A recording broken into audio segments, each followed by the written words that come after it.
This is Paul Macetta. And if you're tired of being laughed at, if you're tired of not being taken seriously, if you're tired of being talked about behind your back, then sit down and stay tuned, because in this video, I'm going to share some simple ways that you can start gaining respect from other people.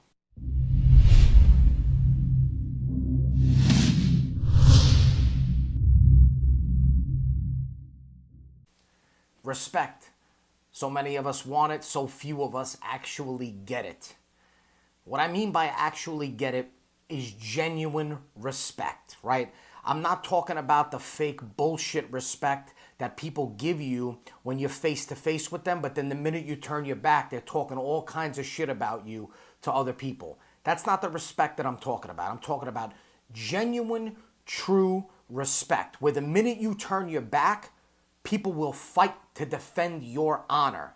That's the kind of respect that I'm talking about. So, a few of the things that I'm going to start with today are, in my opinion, common sense. In my opinion, common sense isn't that common. So hopefully you know these ones and you understand these ones that I'm going to share with you first. If not, no problem.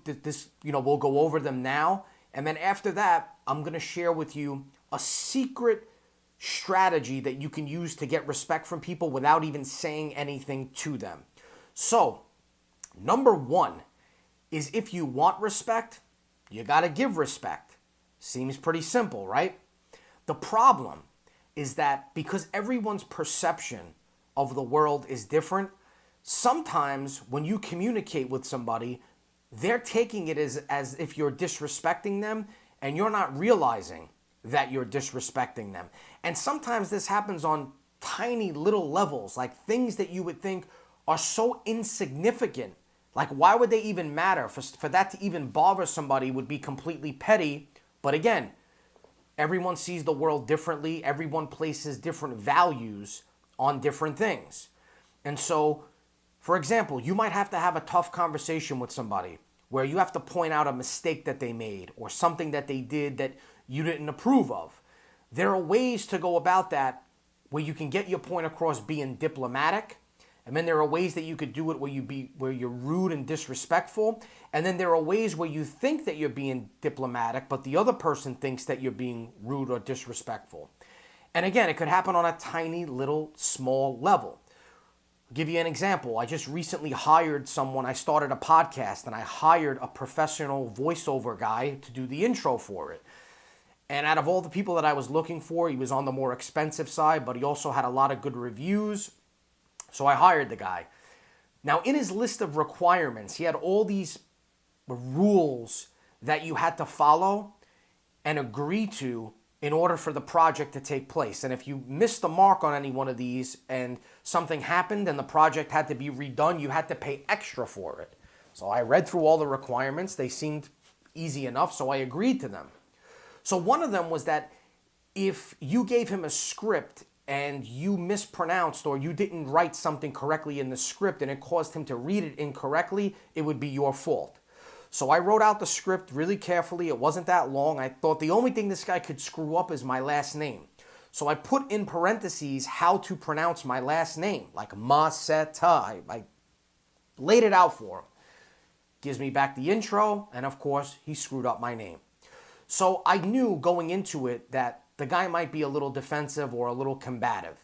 And so one trick that I always use when I have to kind of put somebody in their place or point out something that I'm not too happy about, and by the way, I've done this with defensive people, I've done it with combative people, I've done it with violent people, is I try to refrain from using the word you when I speak to them. So when I replied to this guy, I said, hey, listen, it sounds great. The only issue is my name was mispronounced. So here's what it should sound like. And I gave him a link to one of my YouTube videos where I pronounce my own name, and I asked him if he could resend it. And he said, sure, no problem. Now listen, the guy might have redone it with no problem either way. But the point is that I took a second to think about what's the best way for me to communicate what I need to say without there being any chance of him feeling disrespected or becoming defensive. And so I did it by removing the word you. I wrote back to him and I said, the only issue is my name was mispronounced. Now, it's no secret. He's the one that mispronounced my name. But do you see the difference in saying my name was mispronounced versus you mispronounced my name? See, anytime you use that word you, when you're pointing out a fault to somebody, it's like you're shining a spotlight on them and you're playing the blame game with them. And they take it very personally. And in some cases, they can take it as being disrespected. And when that happens, they become defensive. What is defensiveness? Defensiveness is the opposite of compliance. It's the opposite of persuasion. It's the opposite of influence. And so the last thing that you want to do is communicate in a way that somebody else could interpret as being disrespectful when you're not even trying to be disrespectful. So the point is that sometimes you got to consciously take a moment to think about how you're going to say what you're going to say to somebody else so that they don't feel disrespected. The second thing that you got to do if you want to gain respect is you got to learn to listen to people and have genuine interest in what they're saying to you and what they're telling you. And this is beneficial for two reasons. The first reason is that most people aren't doing this. Most people are just waiting for you to shut up so that they have their opportunity to talk. And so when you become one of the people that doesn't do that, you automatically stand out from the crowd. You automatically appear as special. People automatically feel more comfortable around you. They feel a sense of warmth. They feel a sense of magnetism. They feel a sense of connectivity around you because you're not like everybody else that they're speaking to who clearly isn't paying attention to them or taking sincere interest in them. The second thing that listening enables you to do is identify people's beliefs and values so that when you communicate with them, you can speak on the same level as them. So that, again, they feel like they have stuff in common with you. If you're not listening to them and learning about them, you can't do that. Anthony Bourdain, huge fan of his. And if you watch any of his shows where he travels the world and goes to all these different regions and tastes all this different type of cuisine, like Bourdain's the star of the show, right? Like these shows would not be as good as they are or the way that they are if Anthony Bourdain was not the guy. He was not the star of the show. But if you watch, when he used to spend time with people on that show, it was almost like he handed over the reins and made them the star of the show. If you watch this guy when he sits down and he's eating with people and he's asking them questions, he's taking sincere interest in what they're saying. And I can tell that he's taken sincere interest in what they're saying because he asks them to elaborate on what they're saying. So he doesn't just ask a question for the sake of asking it. He asks a question, and then when he gets the answer, he probes deeper. Why? Because the guy was genuinely interested in other people. And that's part of the magic of what made him so good at what he did. It's part of the reason why when you turned on the TV and watched this guy, you felt like you knew him. You felt like you were on the journey with him because he had the ability to make other people feel special. And the only way that you can do that is by listening. The next thing is to be a person of your word. So if you're going to do something, if you say you're going to do something, follow through on what you say you're going to do and don't backstep.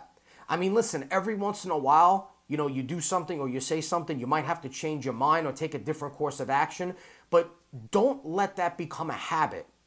Because the minute that people sense that you're the type of person that doesn't follow through on what you say you're going to do, you automatically become disrespected. People will lack respect for you. They'll make fun of you. They won't value anything you say, and they won't take anything that you say seriously. The next thing is to empower other people. And I mean truly, genuinely empower other people. When I think of some of the most respected people that I know in my life, some of the real leaders, some of the people that people always have good things to say about, it's the people that empower other people. They take all the knowledge that they have, all the things that they've learned, all the kind of challenges that they've overcome, and instead of holding on to that because they feel like they earned it, they share it with other people with one hope and one hope only, and that's to empower those other people and make those other people better. You see, there are real leaders and then there are fake leaders.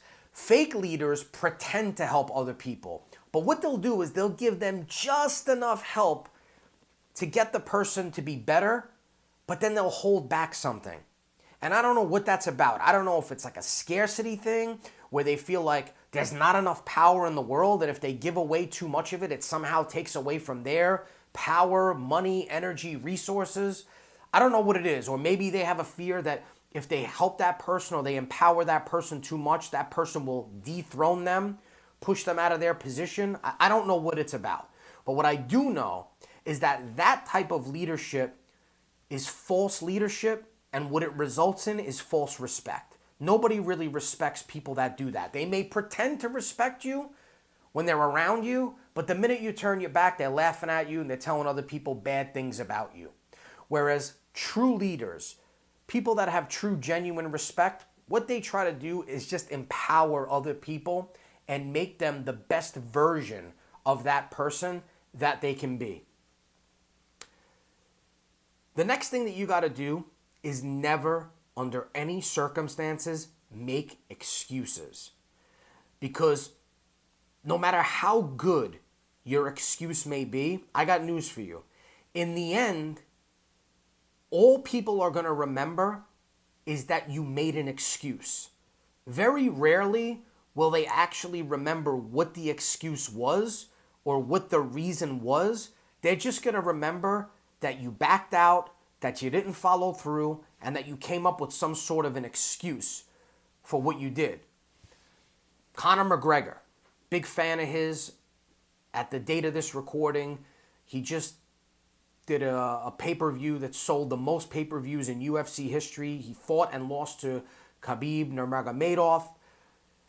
But one of the things that I always find fascinating about McGregor, and again, he's a very controversial guy. Some people feel that he takes things too far, but he's disrespectful. But one of the things that fascinates me about a guy like that is that he completely changed his life. He went from being basically dirt poor 6 years ago to being one of the highest paid athletes, certainly the most popular athlete in combat sports today, with all kinds of success. The guy's a multimillionaire. He's the first mixed martial artist to fight in a professional boxing match against arguably the greatest boxer that's ever lived. Like, this guy has achieved things that other people before him have not come even close to achieving. And really how he did it was through the use of his mouth. This guy talked his way into everything. Now, of course, you have to be able to back it up, which up until this point, this last fight, he did back up everything that he said that he was going to do. But I find that fascinating because he understands wit, he understands humor, he understands delivery, he understands charisma, he understands confidence, he understands metaphors, right? These are the types of things that engage people, and he used them to the highest degree to get to where he was. But one of the things that really made me love McGregor was that he never made excuses and he never gave himself what I call an opportunity to retreat. So there's an old saying that if you really want to defeat your enemy, when you invade their territory, you burn your ships, meaning that there's no going back, that you either have to win or die. And so McGregor always did that. He always burned his ships. He never made excuses or gave himself an opportunity or a reason to back out of a fight or to retreat. 3 years ago, when they switched his opponent from Jose Aldo, a striker / Brazilian Jiu-Jitsu guy, to Chad Mendes, a wrestler, this is a completely different type of fight that he's been training for. He didn't make any excuses about it. But what was fascinating about it was that going into that fight, he basically had no ACL. He sustained a very bad knee injury. But nobody knew about that injury until years later when his documentary came out. And people saw what he was going through in the training camp for that fight. But the way he was speaking, the way he was carrying himself, you never knew that. The guy never made excuses. The guy never gave himself an opportunity to retreat. So, again, you got to give respect. You got to listen. You got to empower other people. You got to do what you say you're going to do. And you have to absolutely never make excuses. Now, Here's the secret weapon that I wanted to share with you today, and I'm going to pull it from one of my courses. The secret weapon that I'm going to share with you today that enables you to gain respect from other people before you even say anything to them is having authority. Now, if you check the description below, I put a link to my free cheat sheet, the authority cheat sheet, which will teach you the 4 stages of authority. So after studying authority figures, politicians, speakers, high-level CEOs, things like that, I've noticed that all authority figures go through these 4 stages to achieve authority, and you can download that cheat sheet absolutely free in the description below.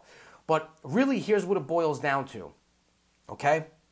All of us are different people in different circumstances. So you don't carry yourself the same way around your high school buddies that you do around your boss or a potential investor or to an audience waiting to hear your advice. So just as an actor prepares for a role by dressing a certain way or rehearsing, you have to present yourself in a specific way in order to show yourself as an authority or a leader in your field. Now, the persona that you create is not going to be a facade or a mask. That's important. So it's not like you're being fake or inauthentic.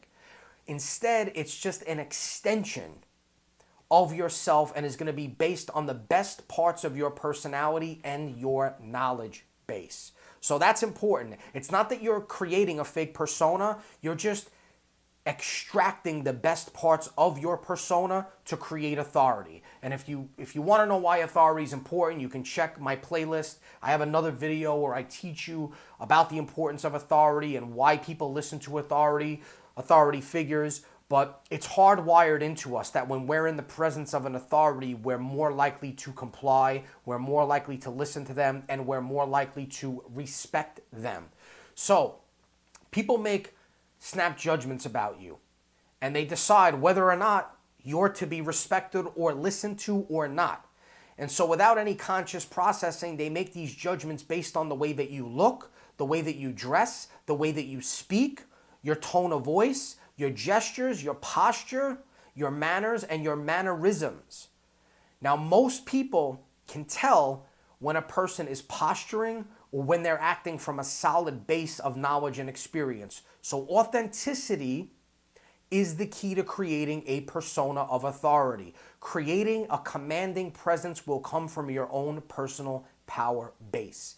Your personal appearance and grooming, your tone of voice, your communication skills, and the way that you position yourself with posture, gestures, and mannerisms are all going to be deciding factors that determine whether people will respect you as an authority. It's also been proven that attractiveness and height have an impact on your ability to be respected and taken seriously. But we can't all look like movie stars. So the good news is that all you got to do is use some attention to detail to become a better version of yourself. This is one that I picked up a long time ago that's worked really well for me. If you really want to be respected and taken seriously, especially as an authority, dress at least one step up from your client or your audience. So if they wear business casual to work, you would wear a tie and a blazer. So you want to be one step above them. Now, if you're meeting with a person that owns a construction company and they're going to be in jeans and construction boots, if you wore jeans, shoes, and a button down like I'm wearing, that would be fine. Because again, you don't want to be wildly divergent from that person to where they can't relate to you. You want to still be relatable, but taken seriously. Your clothes, your shoes, your haircut should all be age appropriate, modern, but not trendy, and show evidence of careful attention to detail.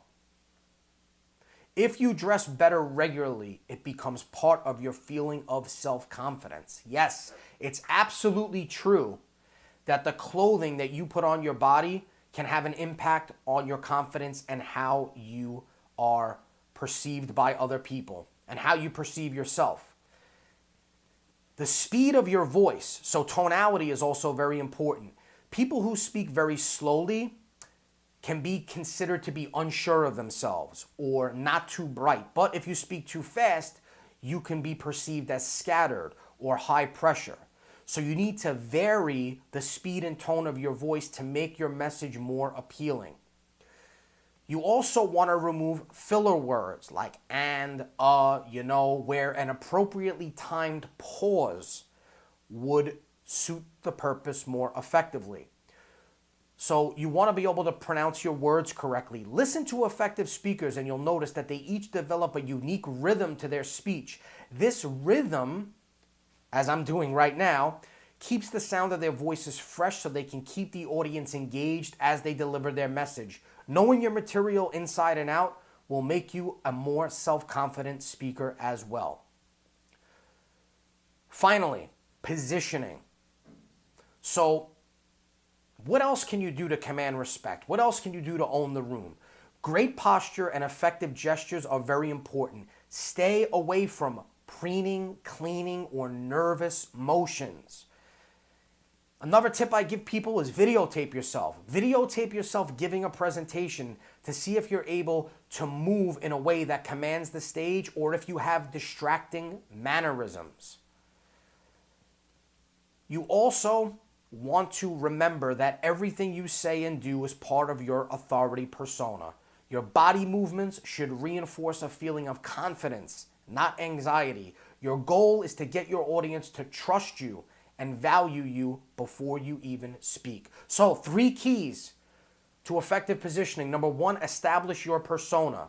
Go through your checklist to ensure your persona is what you want to display. Clothing, grooming, expert status, presentation readiness, stories ready to customize with the audience. You want your audience to see you as the solution to their problems.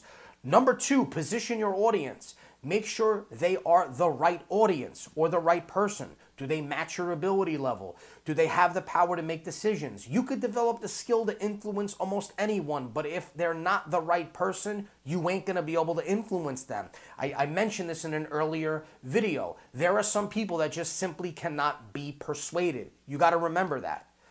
Number 3, share your story. Your stories should be built in chunks so that you could tailor them to the audience's needs and desires. Recheck your audience and your story to bring your presentation to life and to make it the most effective version of itself. So again, what you got today are some basic common sense rules to get